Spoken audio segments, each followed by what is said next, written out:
CJ, don't you think the practice facility should be north-south instead of east-west because the stadium's north and south? I don't know. I don't really think about stuff like that. I'll just go to practice. Okay. I thought that might be the case. CJ, did you watch the Pac-12 championship game? Yeah. It was a good game, man. I have some friends both on USC and on Utah, so it was good to watch them and see them go out there and compete. Of course, I was hoping that we can somehow find a way to get into the playoff, and that happened. So I thank God for it, and I think God was working right now and trying to make things shake for the Buckeyes, which is good. So yeah, I'm feeling blessed. I mean, it feels like the vibe before that game was, I mean, the season's kind of over. You guys are hoping some things swing your way. As you're watching that and it looks like Utah is going to win, are you kind of getting a little bit more excited because it looks like a window might be open enough for you guys? Yeah, of course. Yeah, I mean, it's just nature of the beast is losing games, and then the moment you're feeling so low, you can get back high in the quick of a snap of a finger. So it's a cool feeling, man. How is the days leading up to that Pac-12 championship game, more importantly, leading up to that announcement that you guys were in been for you personally, given the way you were answering questions, your vibe was like after the loss to Michigan. How had you kind of handled those days leading up to that announcement that you guys were in a playoff, and how did your mood kind of swing when you felt you saw you had another chance to kind of build on your legacy?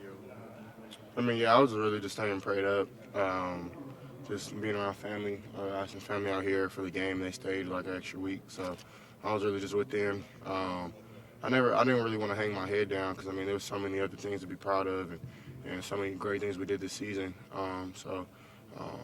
Of course, like you don't want to lose, and being a competitor, of course, you're not going to be happy all the time. But at the same time, it's really no point to hang your head down just because. I mean, at the end of the day, it's a game. It's not life or death, but we do take it serious, and I did take it serious. But even though when I was feeling low, I had hope somehow. Like, that's why I never really got too sad or too mad or too angry. Just because I kind of had a feeling in the back of my head that I didn't have last year after that game, that we had another chance, and that was kind of a cool feeling. It seems like some people after the Michigan game were really quick to judge your legacy on maybe 3 or 4 big games there. Do you pay attention to legacy, and do you think it's decided by just 1 or 2, dare I say, bad contests? It's not up to me. I can go out there every Saturday and do what I have to do to execute my job, and if somebody has something to say, everybody's entitled to their own opinion. I'm CJ Stroud, and I hold my own opinion. I hold my own critique, and my family is really the only critique that I really care about than myself and my coaches and my teammates and of course God. So yeah, if that's what they think, that's on them. So I know who I am as a person, I know who I am as a player, and I think my teammates know that as well, which is even more important to me. So CJ, would you feel like though maybe you have a little bit of a different chip on your shoulder right now, given how everything ended, but you still have that opportunity in front of you? I mean, I was born, I think, with a chip on my shoulder. Well, I wouldn't say I was born with it. It was kind of made that way. So, yeah, I don't think I'll ever lose it. And it doesn't surprise me when I go through stuff that other people may not, or I might be the first to go through things like this. It doesn't surprise me because, like I said in the interview, when you pick up the cross and you rock with God, you get ridiculed for it. And things happen to me all the time that I kind of know why it does. And I don't want to get all into that, but I think half of it has to do with some of my personal beliefs, and I'm not saying that's the issue. People are entitled to their own things, so at the end of the day, when you're on the field, though, all that stuff really doesn't matter. And you got a job to do, and people are going to judge you for it, and people are going to take out their anger of their personal lives and be angry at you and things like that. But to me, I mean, that's a personal problem to me. I'm blessed, and I have so many good things going in my life that I have nothing to worry about. So. CJ, Marvin he made just about every All-American team this season. I mean, he obviously had a breakout season. What did you see in him this season as what made that possible, other than, I mean, obviously a bunch of big plays and great catches? This is work ethic. He comes in here every day, every night. You know, if you're in here, Marvin's probably in here. So just the work ethic speaks for itself, and it pays off when you put in that work. And it combines with our game plan and everybody. It's not. I think Marvin admits it is due. It's not just him. It's the linemen that block for me to get him the ball. It's the running backs training for an extra second. The tight ends coming down on the crunch block. whatever the case may be. That's what makes other players special is football is such a team sport, so it takes everybody. And I think Marvin is definitely somebody who will admit to that, but he's special, man. You can just tell. And he'll continue to do great things. And with Coach Day talking about guys playing loose, I mean, how much does that go for this passing attack? I mean, obviously the talented Georgia secondary, but I mean, how confident can you go down there and make big plays against a very talented Georgia team? I mean, if you want to win, that's what you got to do. You can't go in there timid or second guessing yourself, and you got to really just let it loose, let it hang, and go all out. So I mean, that's kind of how we've been practicing lately. These last couple days have been really competitive and a lot more good on good. So it's kind of just getting us ready for that moment and those plays to be made. So do you turn on the tape, you see Malachi and Chris Smith and Keely Ringo. What are your first impressions of those guys that you're going to have to throw into? Yeah, they're all really good players. I know Keely from recruiting and know him. He's a good dude and hell of a football player. Leak and those guys do a great job of they're really good at press man, off man, zone coverage. They really can do it all. So it'll be a test for us and it'll be fun. So I know they're looking forward to it and we are as well. And it'll be a good matchup. I know everybody in whoever's the college football fans been waiting for this matchup since last year. So I know it'll be a lot of emotions, a lot of fun, really. So I mean, I tip my hat off to those guys watching on film. They do a lot of good things, good communicators and things like that. So we got to be on our game. Do you see the LSU game and see the success that they had going downfield, saying, "Look, there is a path, there is a way that we can play downfield." Do you get some good feelings out of that? I mean, that's LSU. We got to play Buckeye football, and if that means we have to run the ball, then that is what it is. If that means we got to throw it, then it is what it is. In these type of games, you got to just find ways to do what works for you, in my opinion. So what LSU did is what they did, and I'm pretty sure they're fixing those problems right now, just like we're fixing our problems that we've had. Problems have always been there, and this is a good time because you have about a month away from playing in that game or how many days, and you want to fix those things and problems. So I'm pretty sure they're not just going to let us do what LSU did, and they'll have some wrinkles and some things new that we haven't seen on film. So and that's my guess on that. And I mean, LSU did a decent job, but I mean, Georgia's a hell of a football team, so they're good, man. They're not just gonna let us go out there and run the same coverages and do the same plays as LSU. We got to be original and be creative. So For what your responsibilities are as a quarterback, are there much differences in preparing for a team who's a 4 down front versus a 3-4 scheme? I mean, we've been kind of facing similar fronts every other week, to where they do go 4 down, they do go 3 down, they do go bear, which is 5 down, and mix it up and things like that. So, I mean, the preparation for me when it comes to protections definitely plays a part into that. Just to know what I'm looking at, know who I got to slide to, who my matchups are, and things like that, and knowing numbers and game and players and stuff like that. Who's down, who's up. So yeah, it plays a part, but I think it more so plays a part into the run game. So yeah. And knowing, and you know the pressure is coming, what is expected at least to come from the interior, versus maybe an edge rusher is maybe the problem. How does that impact the way you go about things, and how does that impact you as a quarterback? I mean, honestly, it depends on what type of game it is. I know that if it's coming from the outside, then I probably got to step up. If it's coming from the inside, then I probably got to push back or step to the side or something. So really just it has to do with my drops more than my mental.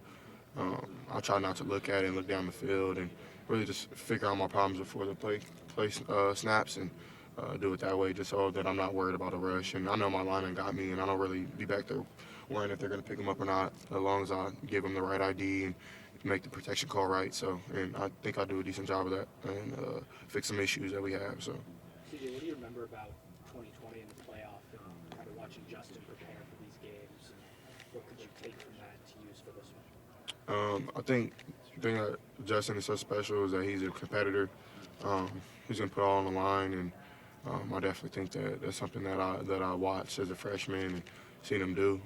So I'm really appreciative of having that time to see kind of how those games are played. And honestly, like the thing that Justin was really good at, he was very confident in himself, confident in the team, and went out there and just let it all go. So that's something that I want to do, and just be confident and not go in there and just realize it's just another football game that God wouldn't put me in this game if he knew I wasn't ready. So I definitely think that I'll have some fun and just be competitive like he was in 2020 and really soak in the moment, soak in the crowd, and just have some fun. How much motivation is there for you to finish off a season where Jackson couldn't do it and Trey Leon couldn't do it? They couldn't make his team because of injuries. You had this opportunity in front of you to finish the goal that they wanted to accomplish. Yeah, man, I thank God for it. Of course, I want Trey and Jackson, other players that are out to play, and honestly, like, it sucks. I feel so bad for them, and they work so hard, and honestly, the stuff that people are saying to them is crazy, man, like, especially Jackson. I don't go into back and forth with people and try to prove them wrong or right. I really don't get into that. It really doesn't matter, but it's sad that we really put our lives on the line and our bodies on the line and our mentals, and I'm not saying other people in other careers don't, but people judge us so much because we have a scoreboard and we have a result that people can go look up online, and that makes it kind of tough, man, just because, look at Jax, like, his last game he really played was a Rose Bowl where he had 300-something yards, 3 touchdowns, and people look at that as the standard, and that's the expectation for every game. And how do you live up to something like that every day? You know what I'm saying? And he has, like, the work he puts in. So it's kind of it's bittersweet. So I know that people were talking about how he should play, and y'all have no idea the stuff that he's been through this year, like, no clue. So who are people to talk about my brother like that? You know what I mean? So it kind of gets me a little angry that people try to make it seem like he's not a team player and that he doesn't care about his teammates. That's the total opposite wrong. I'm on the phone with him every day. House practice, bro. I'm watching film. I'm doing this. I'm helping out the young receivers. He helped out Marv so much this year. He helped out Meg, those dudes who had to step up. Same with Trey. Like, you know what I'm saying? So it's unfair for people to kind of try to ridicule Jackson or Trey or anybody who's out with injury, because that's the worst part of this game. And something I've been doing lately is just, of course, I was a little upset about the game and losing and things like that. But Bab questioned me. He was like, bro, do you know how many things you have to be thankful for? Like, I mean, he told me to go home and just pray and think about all the things I have in my life. Like, I'm able to wake up every morning with a sound mind. I'm able to breathe. I'm able to walk. There's kids in the hospital right now that can't run, that they can't get up. So, like, there's so many things to be thankful for. And just because you didn't win a football game, you know what I'm saying? Like, of course, I take it very serious. I mean, I live it. A lot of people will just watch the game and be on the couch. I live it every single day. I'm the one who's getting laughed at on TV and things like that. And yeah, it's somewhat unfair that people have that type of opinion. And I don't know. I'm sorry if I got away from your question, but that was on my heart. And, yeah, bro, I just want to go out there and do it for them, really.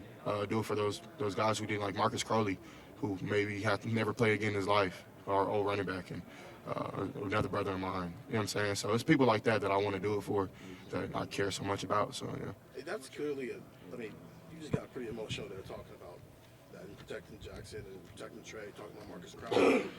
Behind the scenes, how have you guys kind of dealt with some of the backlash sometimes you guys can receive as athletes, especially coming off a game that you're not supposed to lose? It's a rivalry game. How have you guys dealt with that behind the scenes?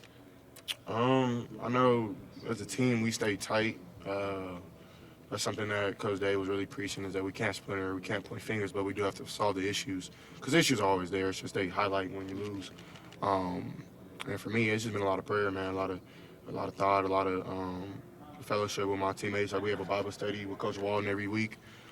Those have helped tremendously. My Bible studies back home with on a Zoom with some of my uncle back home, Uncle Art Hall, that I've told y'all about before, with the Ball by Faith Foundation, and things like that, man. That just kind of kept me cool, and I think that helps me to help everybody else. Do you ever get used to this? Yeah, honestly, it's sad that I am used to it. Like, I'm used to getting things on my phone that honestly aren't. People wouldn't be proud if they were able, everybody in the world were able to see it. But it's fine. Like, it comes with the territory. You have to accept the good with the bad. I don't feel bad for myself. I never will. I don't want other people to feel bad for me. My mom, like, she gets a little upset and stuff. And but I mean, at the end of the day, you have to accept the good with the bad.